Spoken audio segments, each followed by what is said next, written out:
The neon lights of Xylos Prime did not just shine. They hummed with a low, electric vibration that could be felt in the teeth of anyone standing on the lower levels. It was a city built vertically, a sprawling metropolis of chrome and glass that pierced the clouds, where the wealthy lived in the sun-drenched spires and the rest of the galaxy's cast-off scraped by in the shadowed underbelly. In this chaotic tapestry of species, cultures, and currencies, Lyra was an anomaly that no one seemed to know how to process. She stood nearly 7 feet tall, her skin a deep, shimmering azure that seemed to absorb the ambient light rather than reflect it. Her hair was a cascading waterfall of stark white, thick and silky, reaching down to her waist like a frozen river. To the humans, she was exotic. To the reptilian Krell, she was prey. But to the majority of the sentient beings on Xylos Prime, particularly the high-caste Zenthri who ruled the city's social hierarchy, she was simply wrong. Lyra was a hybrid, a genetic mistake from a forgotten war, possessing the grace of the Zenthri, but lacking their rigid caste markings and the telepathic resonance that defined their society. For years, she had walked the polished floors of the Grand Atrium, hoping for a glance, a smile, or perhaps a conversation that didn't end in laughter or disgust. Every suitor, every potential partner, every friend she had ever sought out had rejected her. They called her the Silent One, mocking her inability to project her thoughts into the communal mind stream. They said her blue skin was the color of bruising, and her white hair was the shade of death. So, Lyra stopped trying. She became a ghost in her own life, working as a scavenger in the junkyards of Sector 4, sorting through the debris of starships that had crashed or been dismantled, finding value in what others threw away that it was on a Tuesday, or what passed for a Tuesday in a city that never slept. That Julian Thorne arrived. Julian was not a hero. He was not a soldier, a spy, or a billionaire explorer. He was a mechanic from Earth, a man whose hands were permanently stained with grease and whose back ached from leaning over engine blocks that weighed more than his entire apartment back home. He had come to Xylos Prime because the pay was good, and because Earth had become too small, too loud, and too familiar. He liked the aliens, mostly because they didn't care about his credit score or his ex-wife. He cared about torque specifications and fuel efficiency. He was a man of simple pleasures, a cold drink, a quiet corner, and a job well done. When he first saw Lyra, he was knee-deep in the wreckage of a freighter, trying to salvage a hyperdrive coil that was worth 3 months' salary. She was standing on the other side of the debris pile, holding a piece of twisted metal with a delicacy that seemed out of place in such a rough environment. She wasn't looking at him. She was looking at the sky, or what little of it could be seen through the smog and the towering structures. Julian paused, wiping sweat from his forehead with a rag that was dirtier than his face. He didn't see a monster. He didn't see a mistake. He saw a woman who looked lonely in a crowd of millions. That he approached her slowly, knowing that sudden movements were interpreted as threats by half the species in the sector.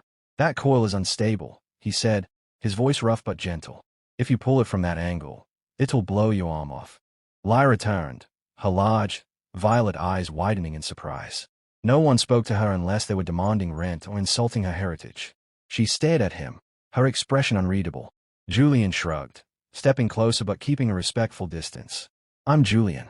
I fix things. That thing you're holding, it's part of a containment field. You need to release the pressure valve first." He pointed to a small, rusted knob on the side of the metal shard.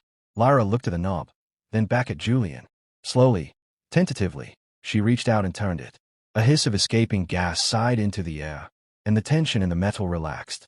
She looked at him again, this time with a flicker of curiosity. "Thank you," she said, her voice melodic, like wind chimes in a breeze. It was the first time Julian had heard her speak, and it struck him with the force of a physical blow. It was beautiful. Over the next few weeks, an unlikely routine developed. Julian would arrive at the scrapyard at dawn, and Lyra would already be there, sorting through the piles. They didn't talk much at first. Julian would work on his repairs, humming old Earth tunes under his breath, while Lyra watched him. She was fascinated by his hands, by the way he manipulated tools with such precision, by the way he cursed softly when a bolt stripped. To her, who had spent her life being told she was broken, watching someone fix broken things was mesmerizing. One day, when the heat in the sector was particularly oppressive, Julian brought 2 containers of chilled water. He offered one to Lyra. She took it, her long, slender fingers brushing against his.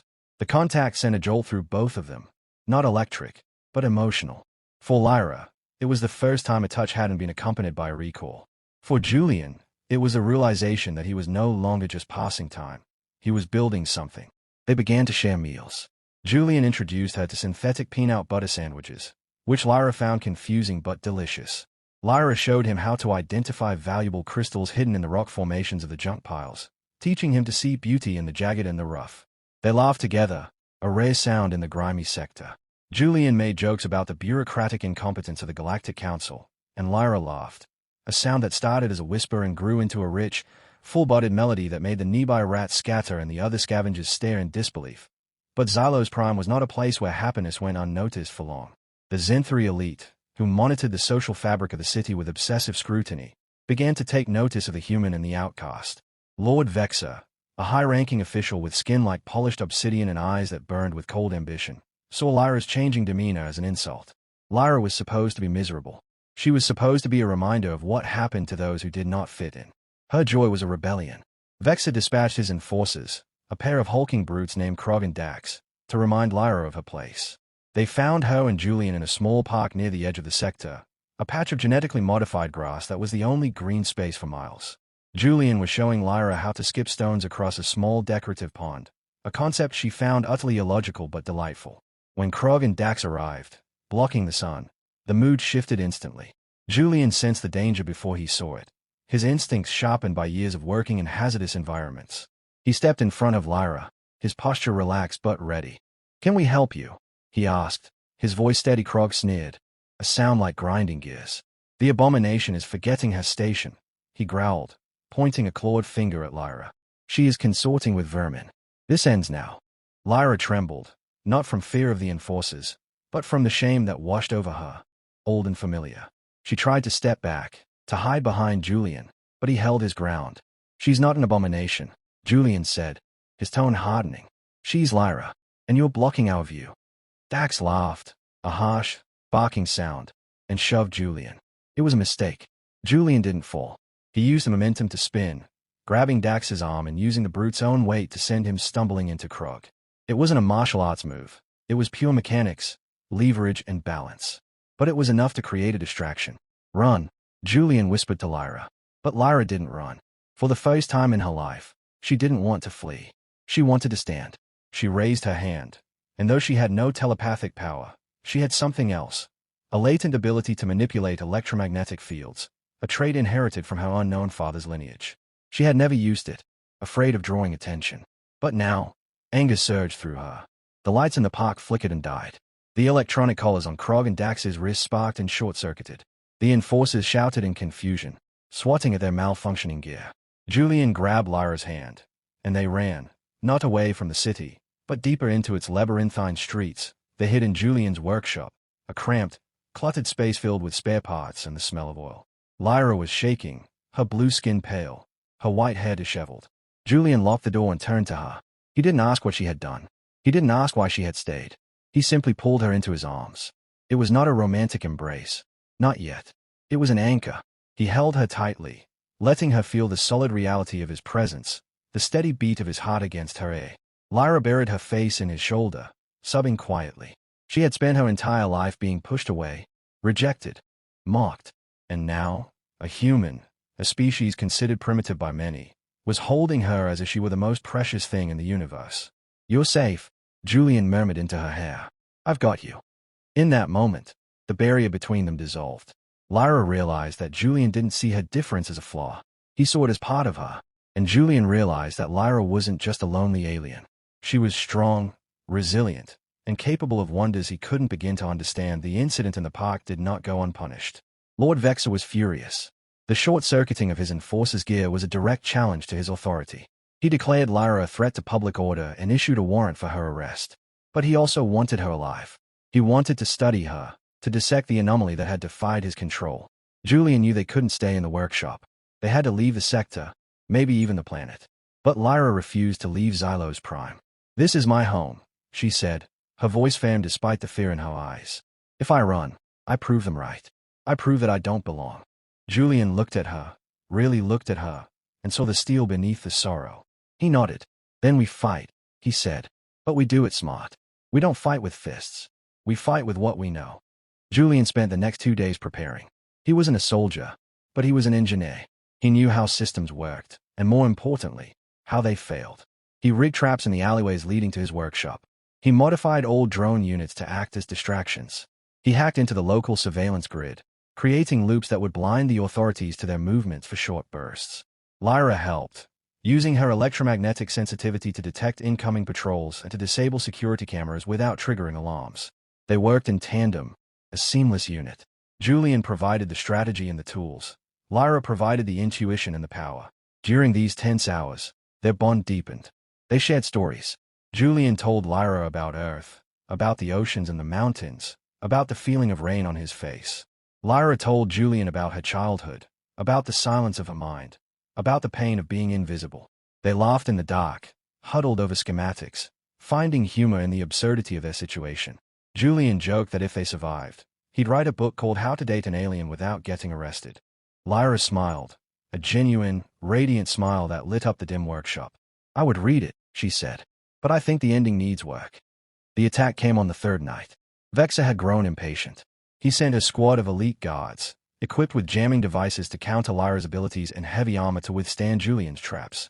The alleyway erupted in chaos. Drones buzzed like angry hornets, dropping smoke canisters that obscured the vision of the guards. Julian's traps sprung, releasing nets of conductive wire that tangled the soldiers' legs. Lyra stood in the center of the storm, her hands raised, pushing back against the jamming signals with sheer will. Her nose bleeded, the strain evident on her face, but she held the line. Julian moved through the smoke, disabling weapons with precise strikes to weak points in the armor. He wasn't fighting to kill. He was fighting to disable, to buy time. But they were outnumbered. More guards poured into the alley. Krog and Dax reappeared, their gear upgraded, their faces twisted with rage. They cornered Julian and Lyra against the back wall of the workshop. Vexa himself arrived, floating on an antigrave platform, looking down at them with disdain. "Impressive," he said, his voice amplified by speakers. "For vermin. But the game is over. Surrender the female, and the human may live as a slave. Resist, and you both die." Julian looked at Lyra.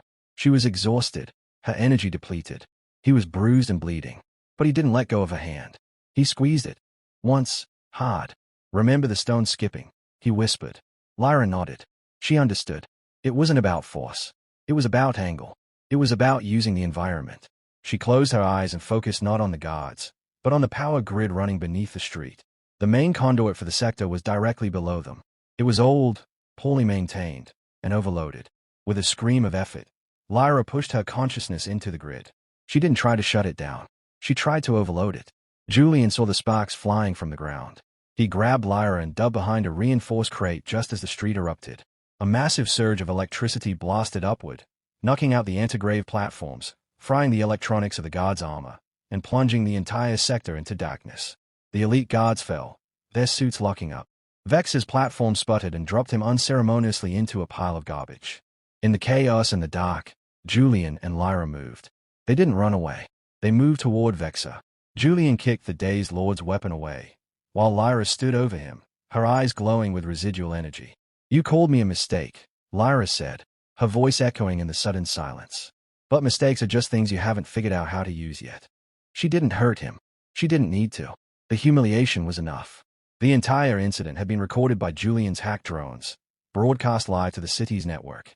The people of Xylos Prime, the outcasts, the workers, the ignored, had seen everything. They had seen the arrogance of the elite and the courage of the outcast. They had seen a human stand by an alien woman when no one else would die in the aftermath.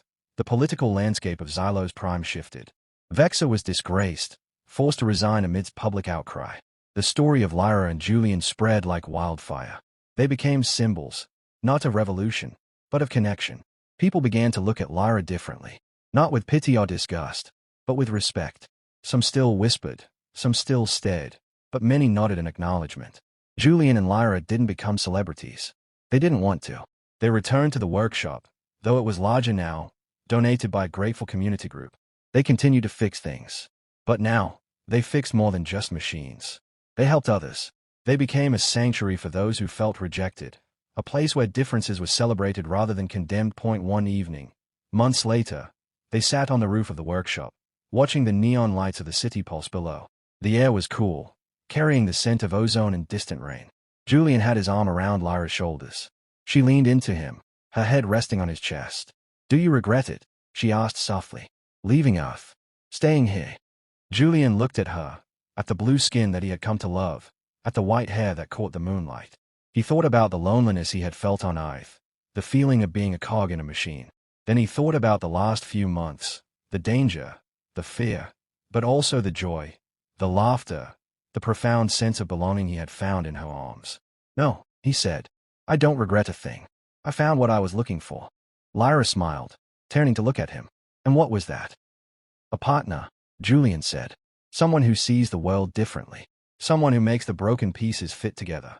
Lyra reached up and touched his face, her fingers tracing the line of his jaw. "You held me," she whispered. "When everyone else turned away, you held me." Julian kissed her forehead. "Always," he said. It wasn't a grand declaration. It wasn't a promise written in the stars. It was a simple truth, grounded in the reality of their lives. They were two outliers, two misfits from different worlds, who had found harmony in the chaos. The city of Xylos Prime continued to hum around them, indifferent and vast. But in that small circle of light on the roof, there was peace. There was love. And there was the quiet certainty that no matter what challenges lay ahead, they would face them together. Life did not become easy. There were still detractors, still those who whispered about the unnatural union. There were still mechanical failures, financial struggles, and the occasional threat from remnants of Vex's faction. But Julian and Lyra faced them with a resilience that surprised even themselves. They learned to navigate the complexities of interspecies relationships, the cultural misunderstandings, the biological differences. Julian learned to appreciate the silence of Lyra's mind, finding comfort in the nonverbal communication they developed. Lyra learned to appreciate the noise of Julian's world, the music, the jokes, the constant stream of consciousness that characterized human interaction. They complemented each other. Julian's pragmatism balanced Lyra's intuition. Lyra's strength bolstered Julian's compassion. One day, a young alien child, a hybrid like Lyra, came to the workshop. The child was shy, hiding behind a parent's leg, eyes wide with fear. Lyra knelt down, bringing herself to the child's level. She didn't speak. She simply smiled, a warm, inviting smile. Julian handed the child a small, polished gear, shiny and perfect. "It's okay to be different," Julian said to the parent. "Different is just another way of being whole." The child took the gear, looking from Julian to Lyra, and for the first time, smiled back. It was a small moment, insignificant in the grand scheme of the galaxy. But to Julian and Lyra, it was everything. It was proof that their struggle had meaning. It was proof that love, in its simplest form, could bridge the widest divides. That as the years passed, the story of the alien woman who was rejected by every alien, and the human man who held her, became a legend on Xylos Prime. It was told in bars, in schools, in homes. It was a story about acceptance, about courage, about the power of seeing someone for who they truly are. And in the heart of the city, in a workshop filled with the sounds of welding and laughter, Julian and Lyra continued to build their life. They were not perfect. They argued about whose turn it was to clean the filters. They disagreed on the best way to organize spare parts. But they always ended the day holding hands, remembering the moment when the world had turned against them, and they had chosen each other. It was a fascinating story, not because of the action or the drama, but because of the humanity, both alien and human, that lay at its core. It was a testament to the idea that no one is truly alone, as long as there is someone willing to hold on. The peace that settled over Sector 4 was fragile, like a thin sheet of ice over a deep, dark lake. For 6 months, Julian and Lyra lived in a bubble of domestic tranquility, their workshop becoming a sanctuary not just for broken machines, but for broken spirits. They had become local legends, the couple who had stood up to Lord Vexer and won. But Xylos Prime was a city built on secrets, and secrets have a way of bubbling to the surface when the pressure gets too high. The first crack in their perfect world appeared on a rainy Tuesday, much like the day they had met. A package arrived at the workshop, devoid of a return address, wrapped in heavy, lead-lined paper. Inside was not a bomb, nor a threat, but a data crystal. Julian plugged it into his terminal, expecting malware. Instead, he found a video file. It was grainy, dated 20 years prior. It showed a laboratory, sterile and cold. In the center of the frame was a woman with blue skin and white hair, lying on an operating table. Standing over her was a man in a military uniform. The man turned to the camera, and Julian's blood ran cold. The man was his father, Arthur Thorne. Julian stayed at the screen, his breath catching in his throat. His father had died when Julian was 10, killed in a mining accident on Mars. Or so Julian had been told. But here he was, alive, young, and speaking to someone off camera about Project Azure. He spoke of genetic splicing, of combining Zen-3 resilience with human adaptability. He spoke of creating a bridge between species. And then, the camera panned to the woman on the table. She was unconscious, but her features were unmistakable. It was Lyra's mother. Julian looked at Lyra, who was standing in the doorway, holding 2 cups of tea. Her face was pale, her violet eyes wide with confusion. "What is it?" she asked. Julian couldn't speak. He simply pointed to the screen. Lyra walked over, her hands trembling. As the video played, the truth unfolded like a poisonous flower. Lyra was not just a random hybrid. She was a result of a secret joint experiment between the Earth Coalition and the Zen-3 High Council, an attempt to create diplomats who could truly understand both sides. The project had been shut down when it was deemed a failure.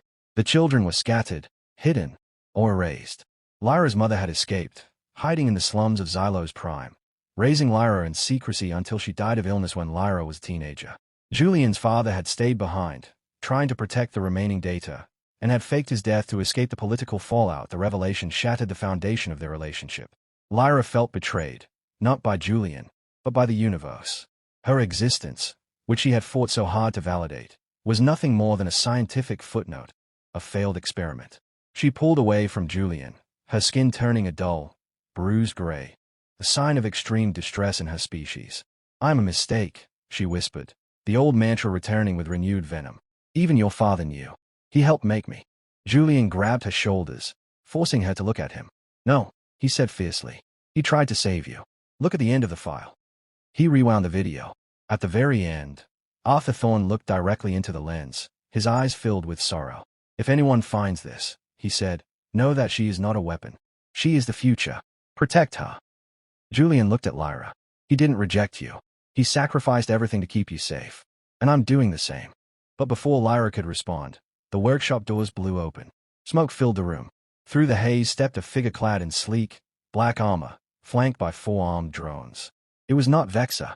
It was Commander Silas, a high-ranking officer of the Earth Coalition Security Force, a man Julian had only seen in news feeds.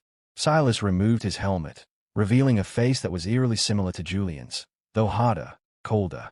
"Hello, son," Silas said, his voice devoid of warmth. "And hello, Subject Alpha 7. Lyra froze. Subject Alpha 7.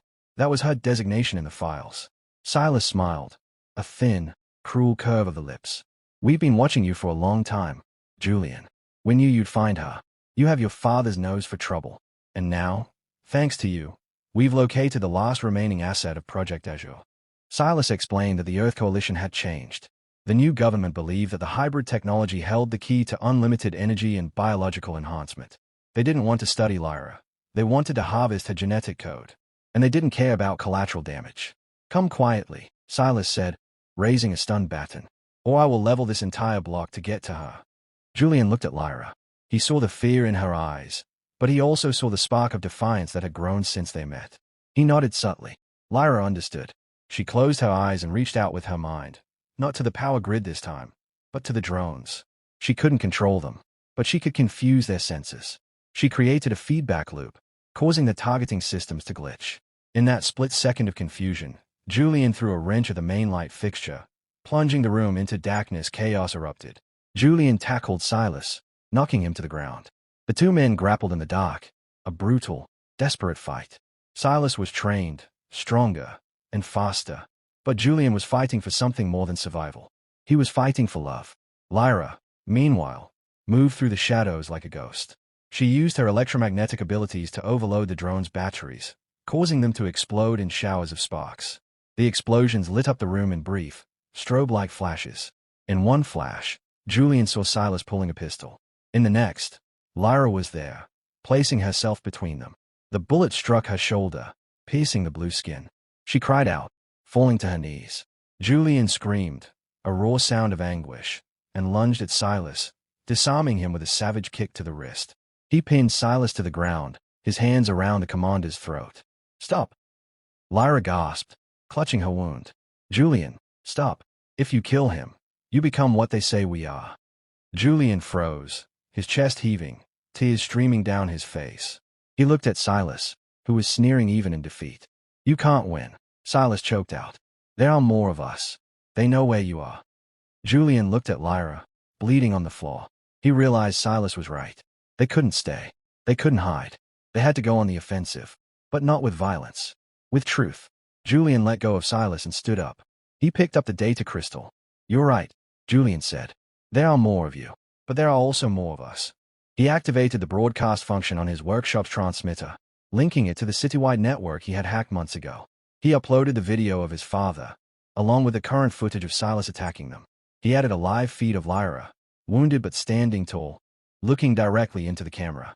"People of Xylos Prime," Julian said, his voice steady. "This is what they want to do to us. They want to take our differences and turn them into weapons.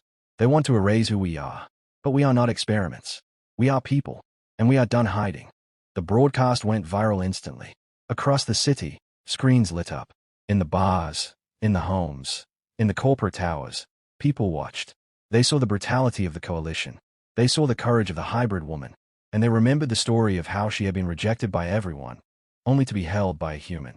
The outrage was immediate and palpable. Protests erupted in the streets. The Zenthari citizens, ashamed of their past treatment of Lyra, joined the humans. The Krell, the reptilian scavengers, the mechanical droids, everyone united. Silas's backup forces, arriving minutes later, found themselves surrounded not by an army, but by a crowd. Thousands of people, armed with nothing but their voices and their presence, blocked the streets. They chanted Lyra's name. They chanted for freedom. Silas, realizing he had lost the battle for public opinion, ordered a retreat. He couldn't massacre thousands of civilians on live television. He glared at Julian and Lyra, his eyes promising revenge.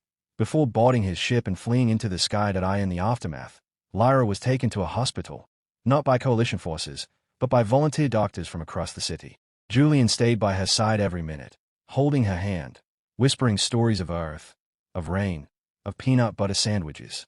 Lyra recovered slowly, the bullet wound healing thanks to advanced medical tech donated by sympathetic Zenthari healers. But the real healing was emotional. The rejection she had feared all her life was gone, replaced by acceptance. People came to the hospital to leave flowers, notes, and gifts. Children drew pictures of her and Julian. Elders offered blessings. She was no longer the silent one. She was Lyra, the bridge. Weeks later, Julian and Lyra stood on the balcony of their rebuilt workshop. The city below was different now. There was still noise, still chaos, but there was also a sense of unity. The incident had sparked a movement for hybrid rights, for the recognition of all sentient beings regardless of their origin. Lord Vexa had been arrested for corruption, and Commander Silas was being hunted by intergalactic authorities for war crimes. But for Julian and Lyra, the victory was personal. Julian turned to Lyra, taking her hands in his. "So," he said, smiling. "What now? Do we run? Do we hide?" Lyra shook her head, her white hair catching the wind. "No," she said. "We stay. We build. We help others find their place." She leaned in and kissed him, a kiss that tasted of hope and future. But there was one final twist, one that neither of them had expected. A few days after the trial of Silas began, a message arrived for Julian.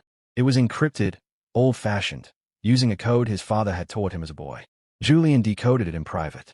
It was a letter from Arthur Thorne, written just before he faked his death.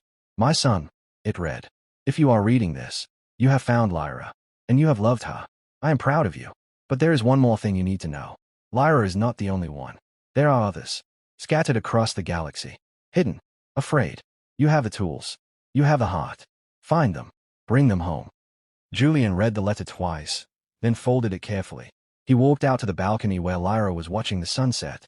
He didn't tell her everything. Not yet. He wanted to savor this moment of peace. But he knew their journey was far from over. It was just beginning that he wrapped his arms around her from behind, resting his chin on her shoulder. "Look at that," he said, pointing to the horizon where the sun was dipping below the chrome spires, painting the sky in shades of orange and purple. "It's beautiful." Lyra leaned back against him, closing her eyes. "Yes," she said. "It is." She felt the warmth of his body, the steady rhythm of his heart. She remembered the coldness of the laboratory, the silence of her childhood, the sting of rejection. And then she remembered the warmth of Julian's hand, the sound of his laughter, the strength of his hold.